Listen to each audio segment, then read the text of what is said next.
Nuestro amado Dios, estamos contentos de poder juntarnos, hablar un poquito, Señor, compartir.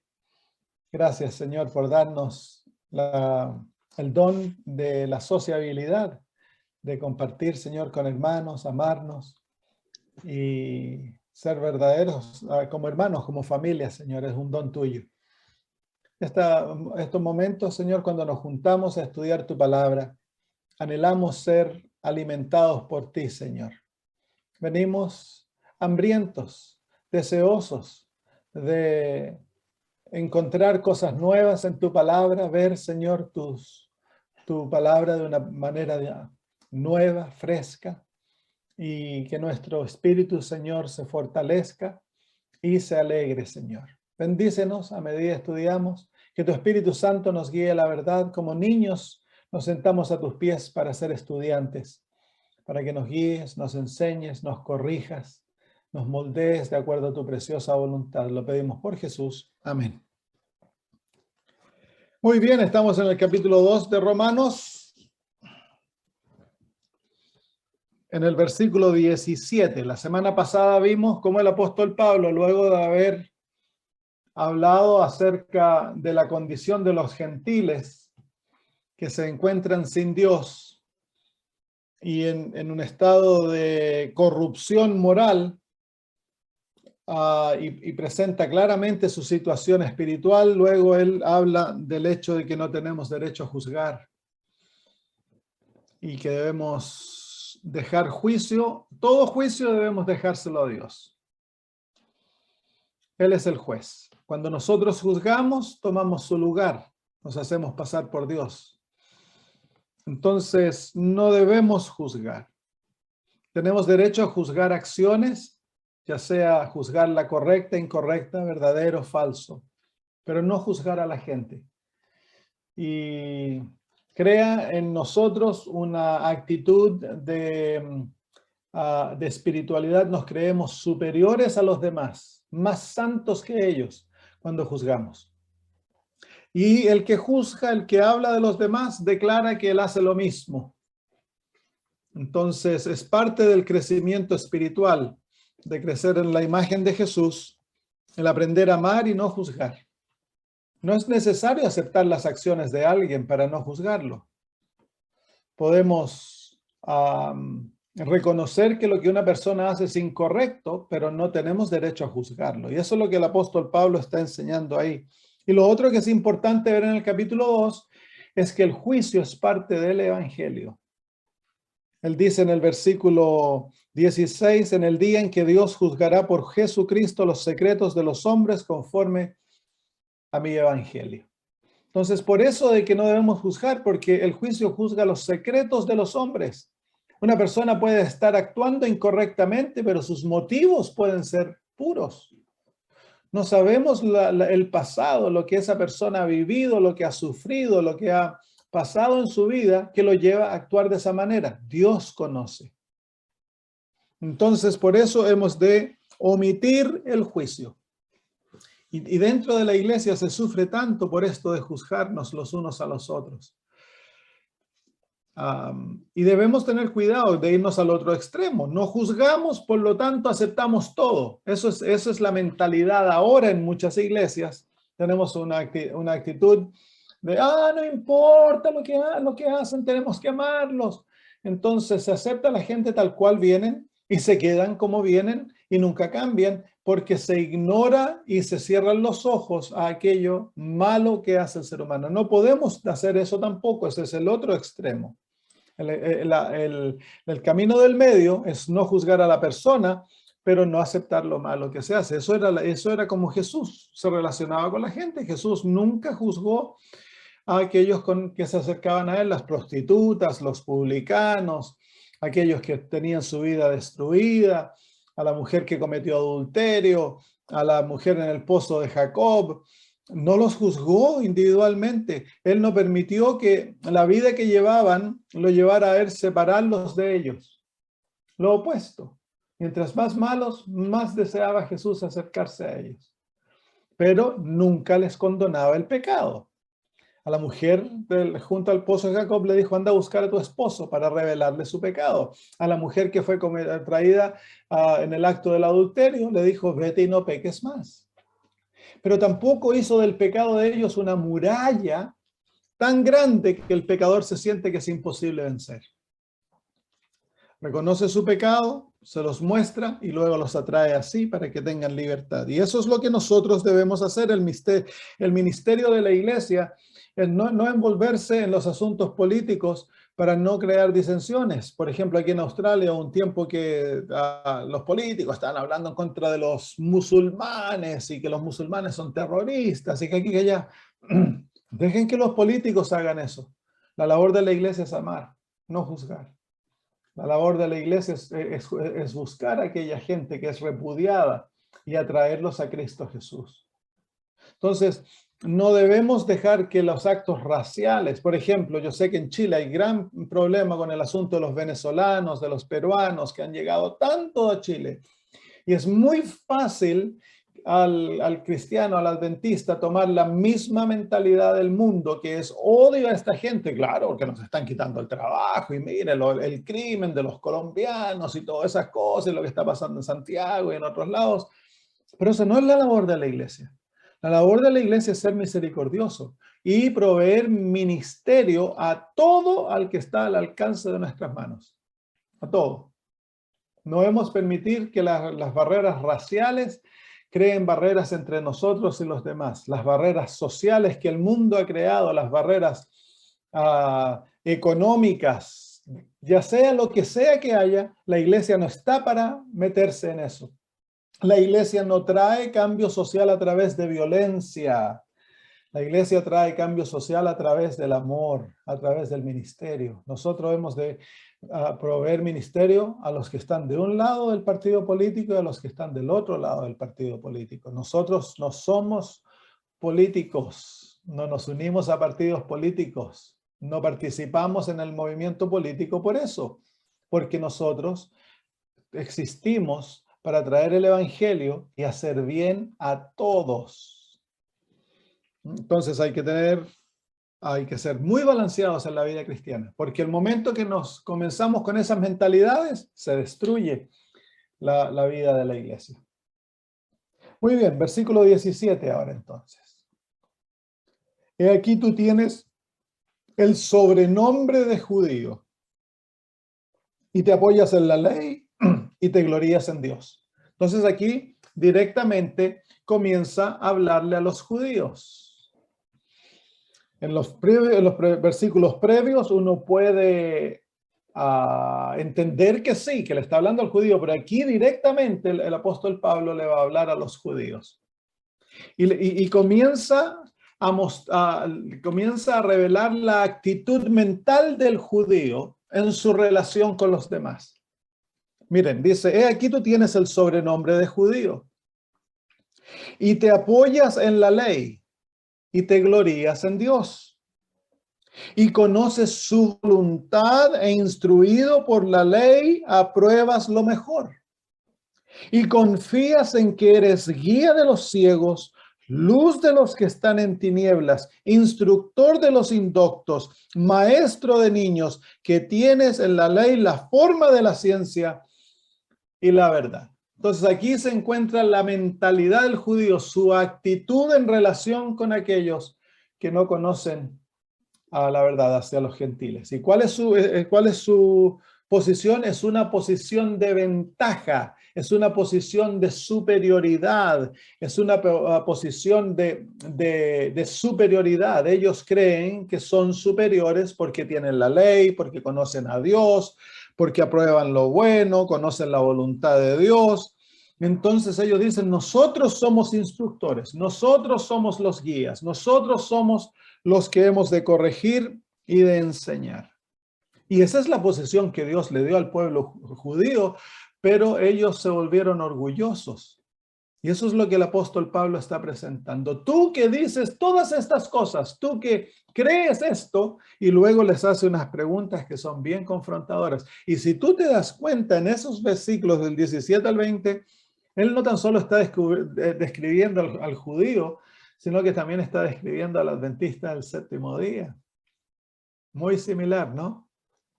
Miren, aquí tú tienes el nombre de adventista y te apoyas en la ley. Nosotros nos apoyamos en la ley y te glorías en Dios y conoces su voluntad. Claro, si tenemos la Biblia, el espíritu de profecía, e instruido por la ley, apruebas lo mejor. Claro, porque tenemos mucho más conocimiento que los demás. Y confías en que eres guías de los ciegos, luz de los que están en tinieblas, instructor de los indoctos, maestro de los niños. Hemos de llevar el evangelio a todo el mundo, a los que no lo conocen, a los que nos perecen. Nosotros vemos nuestra labor en la tierra como la descripción que el apóstol Pablo está dando. Instructor de los indoctos, maestro de niños, que tienen en la ley la forma de la ciencia y de la verdad. Lo que está indicando el apóstol Pablo es una realidad del pueblo judío y es nuestra realidad. Y luego hace esta pregunta. Tú pues que enseñas a otro, ¿no te enseñas a ti mismo? Tú que predicas que no se ha de hurtar, ¿hurtas? Que esas preguntas que confrontan. Tú que enseñas la ley, la quiebras. Tú que enseñas a otro, ¿te enseñas a ti mismo? ¿Vives de acuerdo a las cosas que enseñas? ¿O es nuestra religión una religión de apariencias, una religión de boca, una religión externa, un manto que nos hemos cubierto, pero que no ha tocado el corazón, que no nos ha transformado a nosotros? Eso es lo que él está indicando. Versículo 22. Tú que dices que no se ha de adulterar, ¿adulteras? No es necesario hurtar para hurtar, tú puedes codiciar. Y en la codicia está la base del hurto. En el mirar extrañamente o malamente con ojos lascivos a un hombre o a una mujer, es la violación del séptimo mandamiento, mandamiento del adulterio. Al mirar películas obscenas, donde se presentan escenas obscenas, estás cometiendo adulterio. Entonces, tú que dices que no se debe adulterar, ¿adulteras? ¿Guardas pecado en tu corazón, pecados secretos? Tú que abominas de los ídolos, ¿cometes sacrilegio? ¿Te das permiso tú para violar aquello que otros consideran santo? Violas su libertad. Yo me acuerdo cuando niño, mi papá, por ejemplo, nos enseñaba estas cosas, que no debíamos adorar ídolos ni nada. Así que yo me sentía con la libertad de irle a robar el dinero que la gente ponía en la Virgencita, en Chile. Me había hecho un alambrito, estaba fuera de la escuela, miraba que no viniera nada, entonces si quería tomar helado, iba y sacaba y agarraba un billetito de 10 pesos y lo sacaba. Y yo no sentía nada. Y aquí es lo que el apóstol Pablo está diciendo. Tú que dices que no se debe adorar a los ídolos, cometes sacrilegio, te das el permiso de violar aquello que es santo para otros, violas su libertad de conciencia. Tú que te jactas de la ley, o que encuentras tu orgullo en la ley, con infracción de la ley, deshonras a Dios. Porque es fácil hablar, es fácil de enseñar, es fácil hacer una campaña que debemos guardar el sábado y enseñar que el domingo no es el día de reposo, el sábado es el día de reposo, pero guardamos nosotros el día sábado.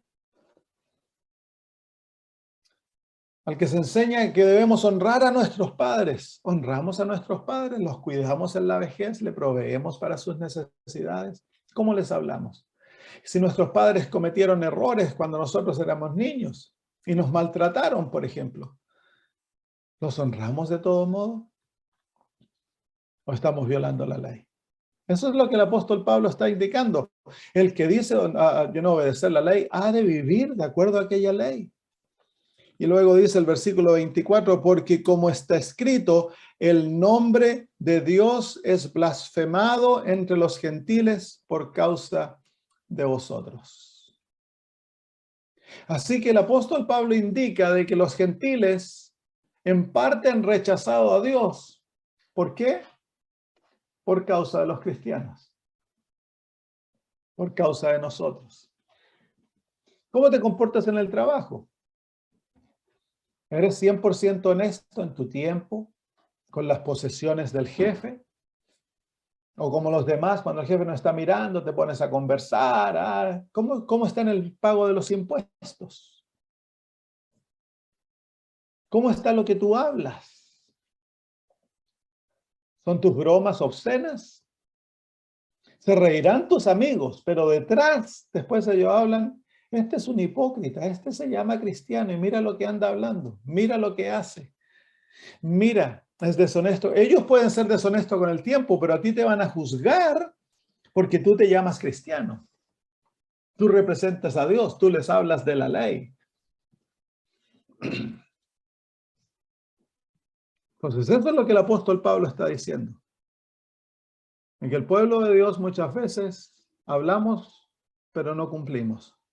Predicamos, pero no vivimos. Somos como el padre Gatica, que predica y no practica. Y eso lleva al mundo a aborrecer a Dios.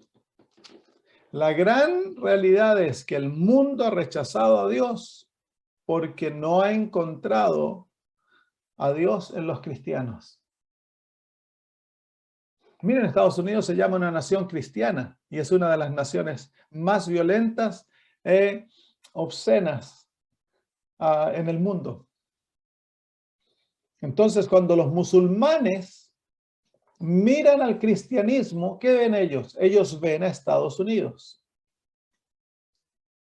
Y ven la inmoralidad que hay, la violencia que hay. Entonces no quieren tener nada que ver con el cristianismo. Entre los gentiles, el nombre de Dios es blasfemado por nosotros.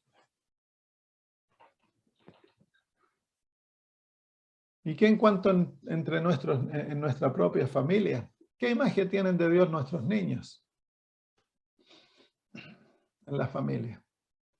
¿Será de que ellos van a crecer a odiar a Dios por la imagen de Dios que se les ha presentado en la familia?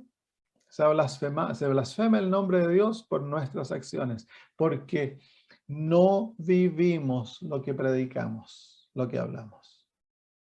Y eso fue la culpa de los judíos. Versículo 24, como está escrito, 25. Pues en verdad la circuncisión aprovechas y guardas la ley. ¿Qué tomó el lugar de la circuncisión? El bautismo. Entonces la circuncisión era un pacto con Dios externo que marcaba al israelita que él estaba en una relación viva con Dios, que él le pertenecía a Dios y que él era un observador de la ley de Dios. Eso era el pacto de la circuncisión. Es lo mismo que el bautismo. El bautismo declara de que yo he muerto al mundo, que ya no me pertenezco a mí mismo ni al mundo, le pertenezco a Dios y ahora vivo una vida para honrarle y darle gloria. Entonces el apóstol dice, pues en verdad la circuncisión aprovechas y guardas la ley. Pero si eres transgresor de la ley, tu circuncisión viene a ser incircuncisión.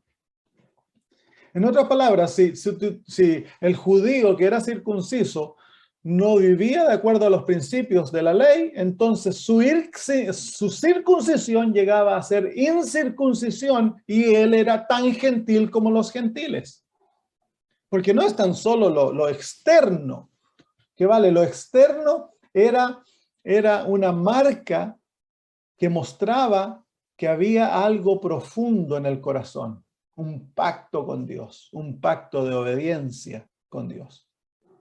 Tan solo entonces la circuncisión tenía valor. Y es lo mismo con el bautismo. Si nosotros no somos bautizados, pero no vivimos una vida de obediencia a Dios, nuestro bautismo llega a ser como que no fuésemos bautizados y somos peor que los gentiles. Versículo 26. Sí, pues, el incircunciso guardare las ordenanzas de la ley, ¿no será tenida su circuncisión como circuncisión? Y aquí el apóstol Pablo, por supuesto, está hablando de una observancia de la ley distinta a la ley, a la observancia de la ley de un judío, porque el judío, la observancia de la ley es en detalle, es en letra, en principio. La observancia de la ley del gentil está basada en otro punto, por el hecho de que ellos no conocen la ley, no tienen la ley, pero si viven de acuerdo a la ley de su conciencia y a la ley del amor, ellos están observando la ley. Y Dios les cuenta aquella observancia de la ley como circuncisión. Así que son parte del pueblo judío. Incluso en el Antiguo Testamento era de esa manera. Entonces, la verdadera esencia de la vida cristiana se encuentra en una relación con Dios que produce obediencia. Y es esa obediencia que garantiza que es la marca, el fruto de que nosotros somos hijos de Dios.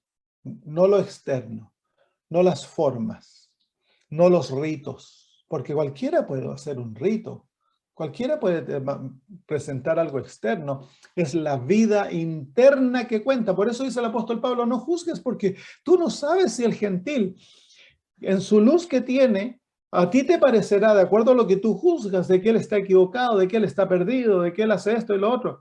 Pero Dios, porque mira el corazón, puede juzgarlo totalmente distinto y puede de que tú, creyéndote circuncidado, seas incircuncidado, y que ese que tú miras y juzgas como incircuncidado, Dios lo considere circunciso.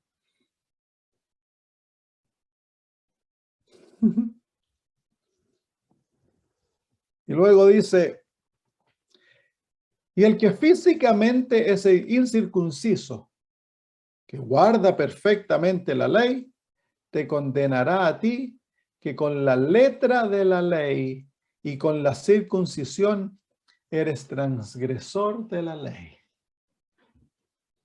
Entonces aquí mostramos que el apóstol Pablo está comparando dos maneras de obedecer la ley. Una en letra y otra en espíritu.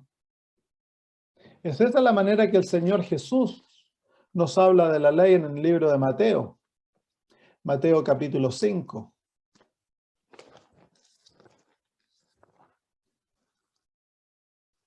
Mateo capítulo 5, el Señor nos dice en el versículo 20, porque si os digo que si vuestra justicia no fuese mayor que la de los escribas y los fariseos, no entraréis en el reino de los cielos. Entonces, la justicia de los fariseos y de los escribas era una justicia externa. Estaba basada en una observancia de la letra de la ley. Y la letra, estamos hablando de lo externo. Y aquí el Señor Jesús nos muestra la profundidad de la ley. Dice en el versículo 21, oísteis que fue dicho a los antiguos, no matarás. Y cualquiera que matare será culpable de juicio. Entonces, para el judío, el no matar era simplemente no asesinar a alguien físicamente. Pero luego el Señor Jesús dice, pero yo os digo que cualquiera que se enoje con su hermano será culpable de juicio.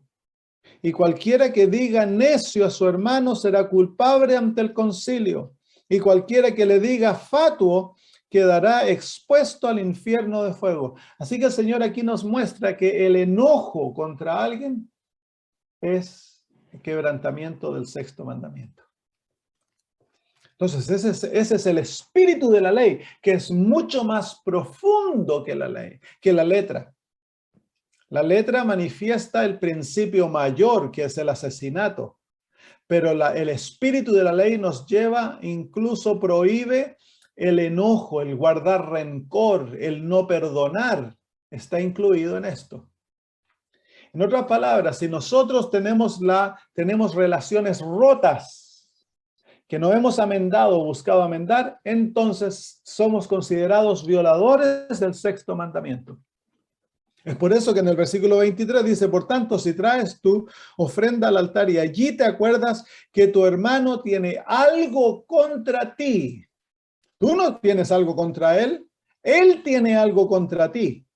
Si tú ahí te acuerdas de eso, dice, deja allí tu ofrenda delante del altar y anda, reconcíliate primero con tu hermano y entonces ven y presenta tu ofrenda. En otras palabras, el sexto mandamiento guarda las relaciones entre todo ser humano. El quinto mandamiento es entre padres e hijos. El séptimo mandamiento es entre cónyuges. El sexto mandamiento guarda las relaciones entre todo ser humano.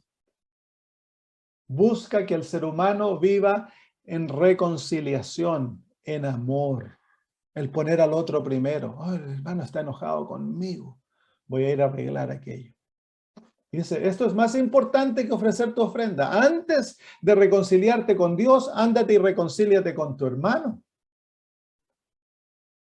Y busca estar bien, busca estar a cuentas. Entonces, la falta de perdón, el rencor, el odio, el enojo, el tratar a alguien con desdén, llamarlos fatuos, tontos, estúpidos, sobrenombres, el reírnos de sus defectos, es violación del sexto mandamiento. Entonces tú puedes que diga yo no mato y crees, dice el apóstol Pablo, que estás guardando la ley.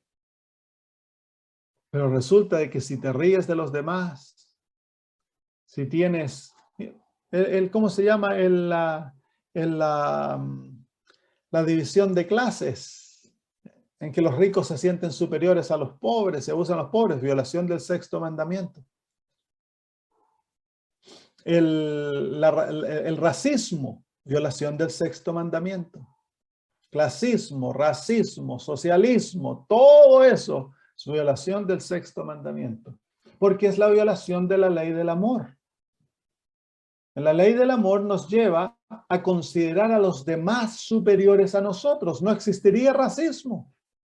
El blanco consideraría al negrito superior a sí mismo y buscaría servirlo en vez de tratar de esclavizarlo. El rico buscaría ayudar al pobre, darle educación, levantarle su nivel social. Entonces, eso sería. Entonces, todo aquello es violación del sexto mandamiento. El sexto mandamiento prohíbe que haya división entre los seres humanos. Todos debiéramos ser iguales.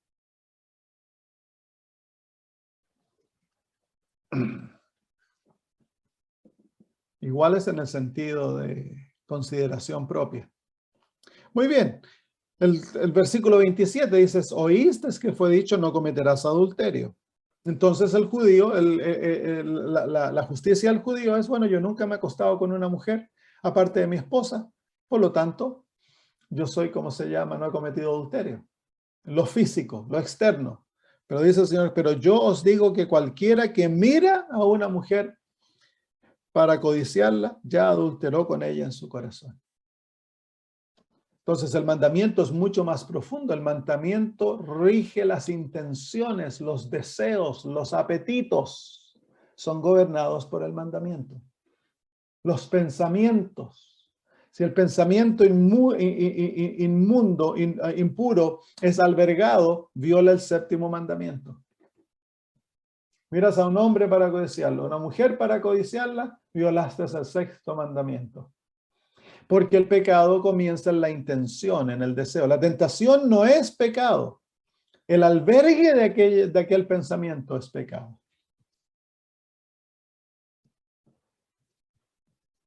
Entonces, ahí se nos muestra la espiritualidad de la ley, la profundidad de la ley. Gobierna los pensamientos, las intenciones, los deseos. Gobierna nuestros sentimientos. Y la verdadera observancia de la ley se encuentra en aquello. Entonces el gentil que no conoce la letra de la ley, pero que ama a su prójimo, que busca hacerle bien, que está a cuentas con el que le ha ofendido, que busca hacerle bien, que trata de vivir una vida pura, que ama, que es fiel a su esposa, en todo sentido a su esposo, entonces es considerado por Dios como un observador de la ley y es considerado bautizado, es considerado circuncidado, porque Dios no juzga de acuerdo a las obras, Dios no juzga de acuerdo a lo externo, Dios juzga, mira el corazón de la persona para juzgar. versículo 20, vamos capítulo 2 nuevamente de Romanos, versículo 27. Y el que físicamente es incircunciso, pero guarda perfectamente la ley, te condenará a ti, que con la letra de la ley y con la incircuncisión eres transgresor de la ley. Así que por eso no debemos juzgar, porque puede que los platos estén dados vueltas y nosotros no nos damos cuenta. Versículo 28. Pues no es judío el que lo es exteriormente, ni la circuncisión la que se hace exteriormente en la carne, sino que es judío el que lo es en el interior. Y la incircuncisión es la del corazón, en espíritu, no en letra, la alabanza del cual no viene de los hombres, sino de Dios. Entonces aquí el apóstol Pablo nuevamente confirma ese principio que ha estado ya repitiendo varios versículos, de que si lo externo no está basado en una experiencia interna, en una experiencia real, si hay un cambio moral, pero el corazón no ha cambiado, no vale de nada. Si tenemos una experiencia moralista, pero el corazón no ha sido renovado por la gracia de Dios, entonces seguimos en rebelión a Dios. El yo sigue sentado en tu corazón y nada ha cambiado. Y tristemente, dentro de nosotros muchas veces exaltamos lo externo y no nos preocupamos de lo interno. Si queremos cambiar, hemos de buscar primero el corazón. Dice la hermana Guay en el Camino a Cristo que la obra debe comenzar en el corazón. Porque cuando el corazón cambia, todo el ser cambia.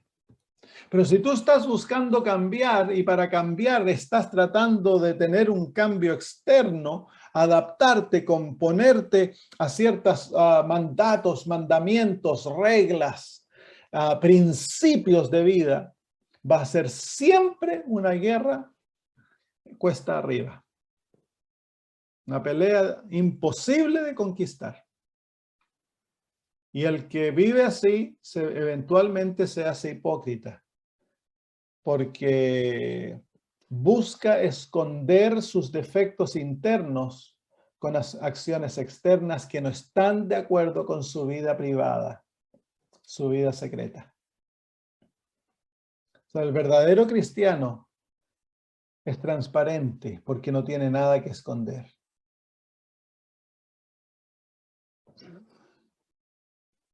Y tristemente, yo creciendo dentro de la iglesia, en ese tiempo, ahora no tanto porque la iglesia se ha volcado más hacia el lado liberal, pero el énfasis era que había que cortarse, porque éramos adventistas, por lo tanto los muchachos no se dejaban crecer el pelo. Éramos adventistas, no se usaban joyas. Éramos adventistas, las niñas no usaban faldas cortas, ni usaban escotes bajos. Entonces, el énfasis para identificar al adventista era un énfasis externo. Y había muy poco énfasis en la vida interna, en la conversión del corazón, el morir al yo, el ser transformados. Y es ahí donde comienza la obra. Todo lo otro está correcto. Pero si yo me puedo vestir como un adventista, puedo vivir como un adventista. Pero si mi corazón no es de un adventista, entonces no soy adventista, pues.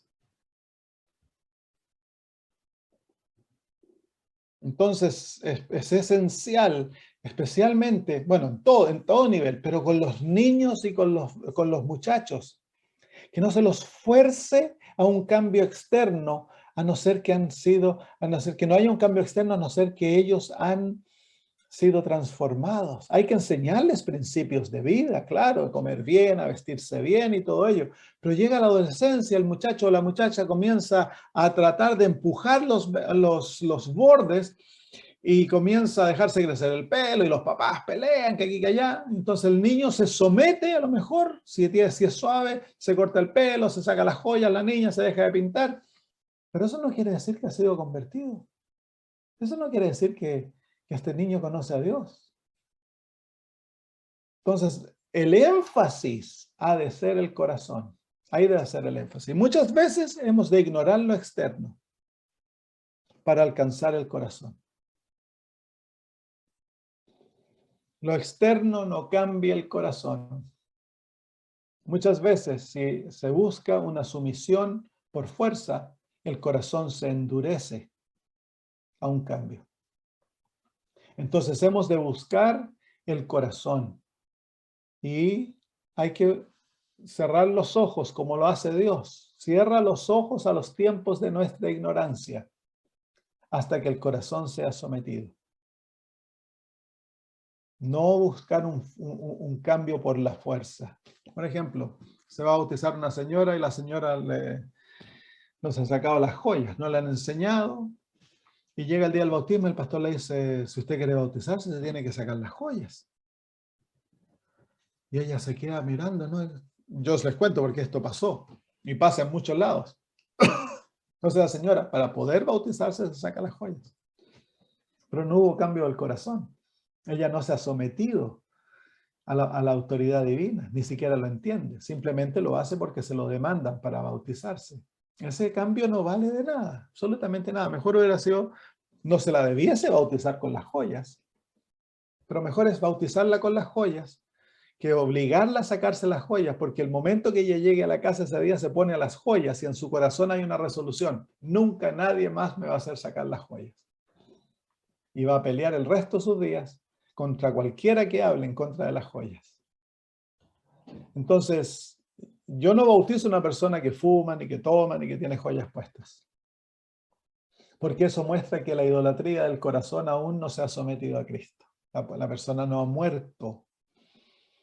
Entonces, pero si llegase una persona así al bautismo y no se la ha enseñado correctamente, yo la bautizo, pero me preocupo después de visitar en el hogar y asegurarme que aquella persona se somete a Cristo. Porque el obligar a hacer algo endurece el corazón. Entonces, y hay un principio aquí que vamos a ver un poquito más, que no es el que lo es externamente, sino que el que es internamente. Él es el verdadero judío. Él es el verdadero Hijo de Dios. Entonces, deben haber muchos seres humanos en el mundo que nosotros los miramos para abajo y que a lo mejor son hijos de Dios. Porque viven de acuerdo a principios que incluso ellos no conociendo totalmente los practican. Y eso los hace hijos de Dios. Veamos esto. El apóstol Pablo repite este concepto de que no es el judío externo, ha ocurrido un cambio. Este principio siempre se aplicó, pero especialmente en el Nuevo Testamento llega a ser muy enfatizado, porque el pueblo judío ha llegado a su fin. La iglesia de Israel ha cumplido su periodo y ha sido rechazada por Dios cuando se cumplieron las profecías de las 70 semanas, y ahora se levanta un nuevo pueblo, la iglesia cristiana, que al principio estuvo conformado por judíos, pero pronto va a estar conformado mucho más por gentiles que judíos. Entonces el apóstol Pablo enseña esto para que no se juzgue a los gentiles como que no son judíos porque no cumplen las ordenanzas de la ley ritual, la circuncisión y no practican las fiestas y todas aquellas cosas. Entonces dice, no es, versículos 28 y 29, pues no es judío el que lo es exteriormente, ni la incircuncisión la que se hace exteriormente en la carne, sino que es el judío el que lo es en lo interior, y la circuncisión es la del corazón en espíritu, no en la letra, la alabanza del cual no viene de los hombres, sino de Dios. Vamos a Romanos 9, 6 al 8. Romanos 9, 6 al 8. Jesús habló de este principio que iba a llegar la hora en que la viña se iba a sacar de la mano de los judíos y se le iba a dar a otros más dignos de ella, refiriéndose a los gentiles. Capítulo 9, versículos 6 al 8. No que la palabra de Dios haya fallado, Y mira ahora lo que dice, porque no todos los que descienden de Israel son Israel, son israelitas, ni por ser descendientes de Abraham son todos hijos, sino en Isaac te será llamada la descendencia. Esto es, no los que son hijos según la carne son los hijos de Dios, sino que los que son hijos según la promesa son contados como descendientes. Así que es todo aquel que se aferra a las promesas del evangelio que llega a ser un descendiente de Abraham y llega a ser un verdadero israelita. A los ojos de Dios la carne no vale nada. Los descendientes de la carne pueden ser descendientes carnales, pero eso no tiene valor alguno en lo espiritual. En lo espiritual lo que vale es lo espiritual. Gálatas capítulo 3. Gálatas capítulo 3. Versículos 27 al 29. Porque todos los que habéis sido bautizados en Cristo, de Cristo estáis revestidos. Ya no hay judío ni griego, no hay esclavo ni libre, no hay varón ni mujer, porque todos vosotros sois uno en Cristo Jesús. Y si vosotros sois de Cristo, ciertamente linaje de Abraham sois y herederos según las promesas. Y aquí le está hablando a los Gálatas, que son gentiles. Entonces le está diciendo, si vosotros sois de Cristo, si habéis sido bautizados en Cristo, si estáis vestidos de Cristo, si sois de Cristo, entonces sois linaje de Abraham, eres hijo descendiente de Abraham, de acuerdo a las promesas. Porque los hijos de Abraham son los hijos de la promesa, no los hijos de la carne. Abraham tuvo un hijo de carne, que era Ismael. Y a él no se lo contó como el heredero, porque era el hijo de la carne.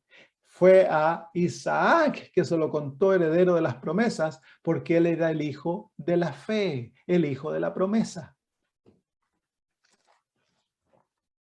Capítulo 6 de Gálatas, versículo 15.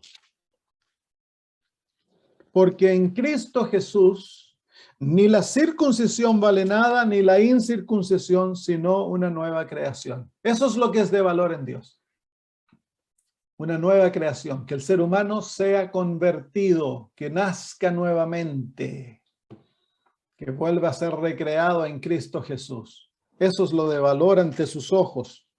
Efesios 2, 11 al 13.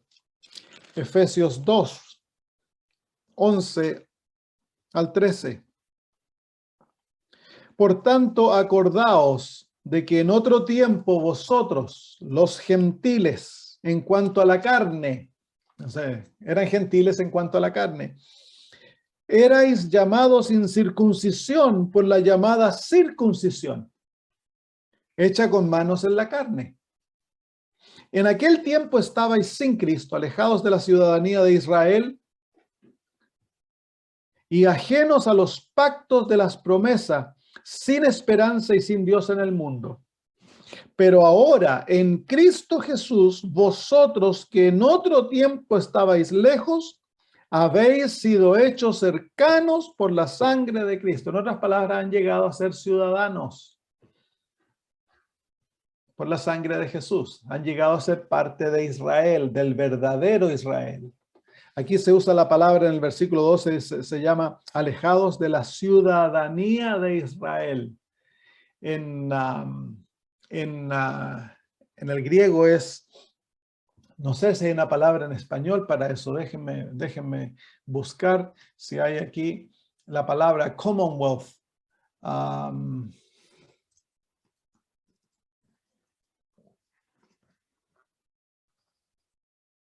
La mancomunidad o la comunidad, esa es la mejor palabra, la comunidad de Israel, sería la mejor traducción ahí.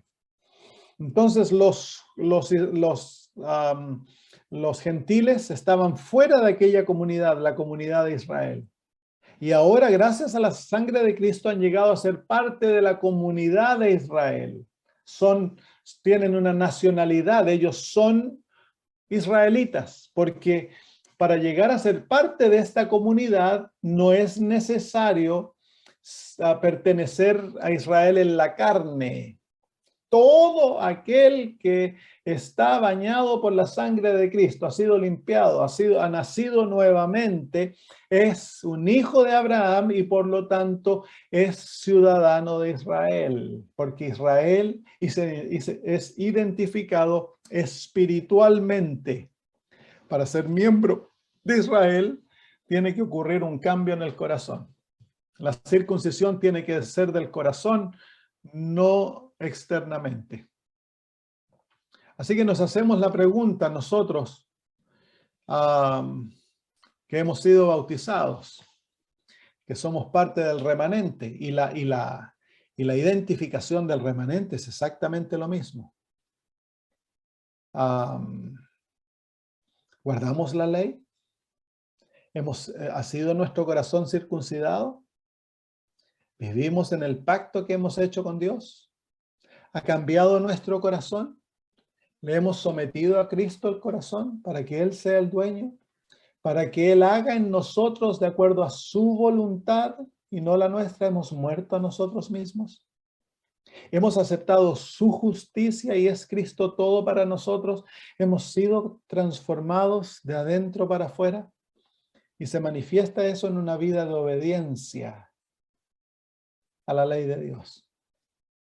Tan solo entonces somos el remanente. Si no, no somos el remanente. Porque el remanente no es algo de la carne. El remanente, el pertenecer a Israel, es del espíritu. Es una situación espiritual, no carnal. Hay muchos que creen que dicen, no, bueno, yo guardo el sábado, cuando venga el domingo, yo voy a ser fiel. Solo si estás en Cristo. Porque tu poder carnal no puede ser fiel a Dios. Si el corazón no ha sido cambiado, tú en principio sigues siendo enemigo de Dios. No guardas la ley de Dios, puedes tener una conformación externa, como los judíos, a la ley de Dios, pero no hay una obediencia espiritual a la ley. Te garantizo que guardas rencores, que hay gente que no le hablas, te cuesta perdonar, eres torbellino en la casa, eres impaciente, no eres humilde o eres orgulloso. Y todas aquellas cosas muestran que el corazón no ha sido cambiado. Entonces hay que buscar que nuestra experiencia religiosa sea una experiencia profundamente espiritual, que controle el alma, el corazón, que tenga poder de cambiarnos de adentro para afuera. Entonces vamos a ser como el Señor desea que seamos. Y eso es lo que hay que buscar diariamente. Diariamente hay que buscar estar escondidos en Cristo. Eso es lo que nos garantiza que somos parte del remanente, no un bautismo externo. Si no fuiste convertido, el bautismo no vale nada. Es lo mismo que hubiera sido circuncidado. No tiene nada de valor aquello. Muy bien, lo dejamos ahí hoy. ¿Hay alguna pregunta?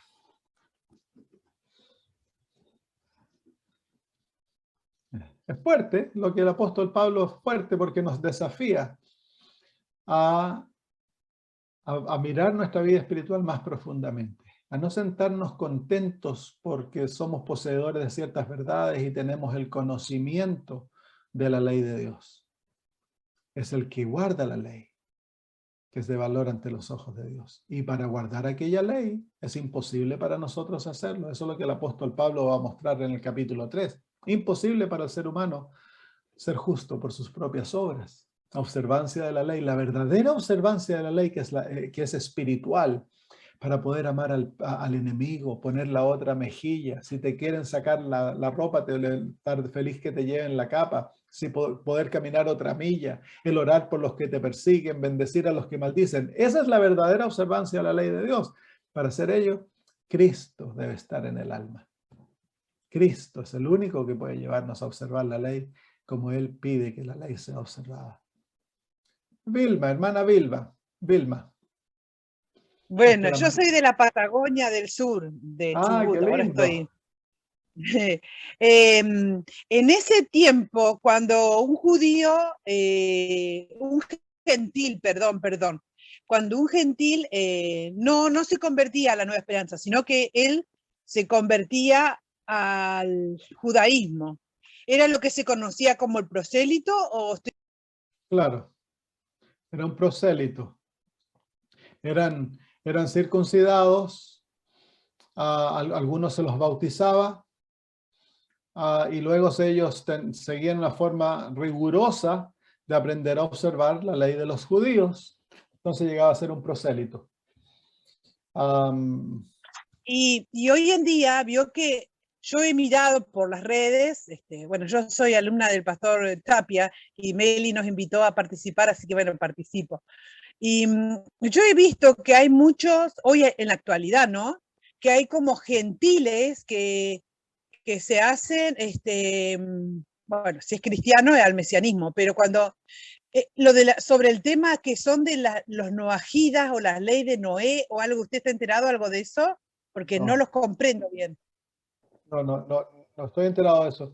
Hay un movimiento muy grande dentro de las iglesias evangélicas de volver al judaísmo por el hecho de que porque ellos creen de que viene el periodo en que Dios nuevamente va a trabajar a través de Israel. No comprenden estos principios que yo les he explicado.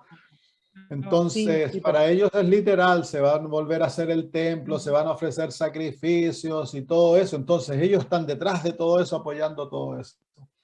Y dentro del adventismo hay muchos que creen que debemos observar las leyes como las fiestas y las lunas y todo aquello, y hay un movimiento muy grande dentro del adventismo de volver a aquellas cosas que el apóstol Pablo dice que no tiene valor alguno si es hecho externamente. Entonces, no importa cuántas leyes practiquemos, de qué nos vistamos, qué comamos, qué hagamos. Si el corazón no está convertido, estamos perdidos. Podemos pasar la vida haciendo ritos y fiestas y haciendo cosas externas. Si el corazón no está rendido a Jesús, estamos perdidos. Amén, pastor. Entonces ahí hay que preguntarse, ¿está mi corazón a las manos de Jesús? ¿Le pertenezco? Y puede que hoy sí, y mañana. Lo que hoy es de hoy, no te garantiza el mañana. Es por eso que el apóstol Pablo decía, yo muero cada día. Todos los días hemos de postrarnos a los pies de Cristo y hacer establecer aquel pacto, Señor, yo soy tuyo. No hay nada bueno en mí, pero todo lo que yo poseo viene de Cristo. Tómame, hace tu voluntad en mí, guíame en el camino de la obediencia. Soy tuyo, Señor. Todos los días hay que morir al yo para que Cristo more en nosotros.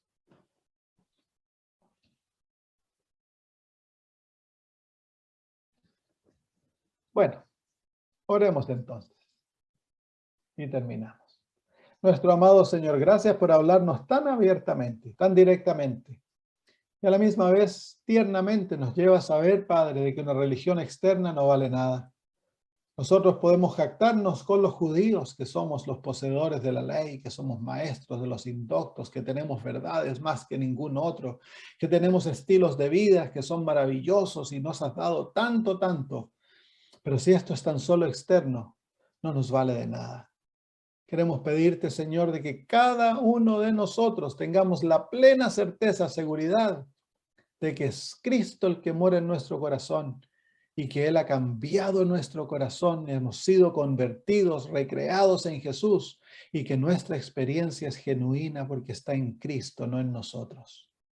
Para que así, Señor, tú puedas obrar en nosotros una verdadera obediencia, una experiencia que va a reflejarte a ti y que va a llevar a otros no a blasfemar tu nombre, sino que a alabarlo. Gracias, Padre. En el nombre de Jesús. Amén.